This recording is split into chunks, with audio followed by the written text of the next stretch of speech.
In this video, I'll show you how to turn on the Reshare option for your WhatsApp status. First, open WhatsApp on your phone or computer.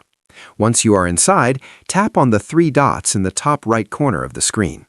Then go to Settings. If you're on computer, you'll see the Setting option at the bottom left corner. Now tap on Privacy. Once you are inside Privacy, tap on Status. This is where you can control who can see and interact with your status. Scroll down a little and look for the option that says Allow Status Sharing or Allow Resharing. By default, this might be turned off. Simply tap on it to toggle it on. That is it. Once this is turned on, your friends will be able to reshare your WhatsApp status directly to their own status or send it to others in a chat. It only takes about 30 seconds to do, and it's a really simple setting that a lot of people do not know about. That is how you do it.